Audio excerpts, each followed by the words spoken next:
அஸ்ஸலாமு அலைக்கும் வரஹ்மத்துல்லாஹி வபரகாத்துஹு. பெண்கள் தனியாக பயணம் செய்யலாமா? நபி ஸல்லல்லாஹு அலைஹி வஸல்லம் அவர்களிடம் ஒரு மனிதர் வந்து, அல்லாஹ்வின் தூதரே, நான் இந்த புனித போரில் கலந்து கொள்வதாக இராணுவ வீரர்கள் பட்டியலில் எனது பெயர் பதிவு செய்யப்பட்டுள்ளது. ஆனால் என் மனைவி ஹஜ் செய்யவிருக்கிறாள் என்று கூறினார்.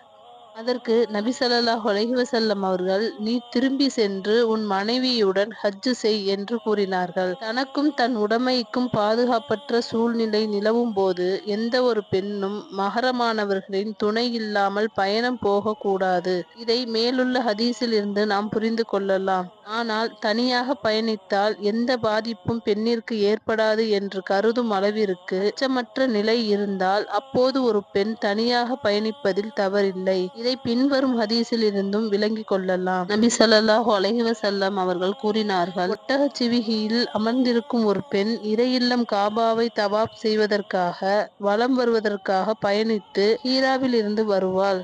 அவள் வழியில் அல்லாஹ்வை தவிர வேறு எவருக்கும் அஞ்ச மாட்டாள் என்று கூறினார்கள்.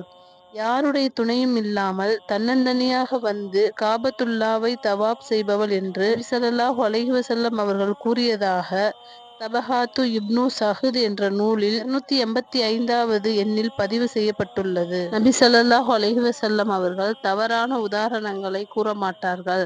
பாதுகாப்பு உள்ள நிலையிலும் பெண் தனியாக பயணம் செய்வது கூடாதென்றால் தன்னந்தனியாக பயணம் செய்யும் பெண்ணை உதாரணமாக காட்டி சிலாகித்து கூறியிருக்க மாட்டார்கள்.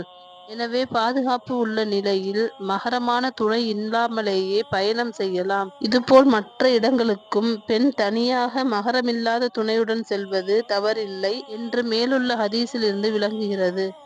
பெண்கள் கூட்டத்துடன் சேர்ந்து ஹஜ் செய்யும் போது பாதுகாப்பு கிடைக்கும் என்று உறுதி இருந்தால் அவர்களுடன் சேர்ந்து பயணம் செய்யலாம். நம் உள்ளத்தை அறியக்கூடியவன் இறைவன். எனவே பாதுகாப்பு கிடைக்கும் என்று உறுதி இருந்தால் மட்டுமே நாம் தனியாக பயணம் செய்யலாம். அது இல்லை என்னும் பட்சத்தில் கண்டிப்பாக மஹரமான துணையுடன் தான் நாம் பயணம் செய்ய வேண்டும். அஸ்ஸலாமு அலைக்கும் வரஹ்மத்துல்லாஹி வபரகாத்துஹு.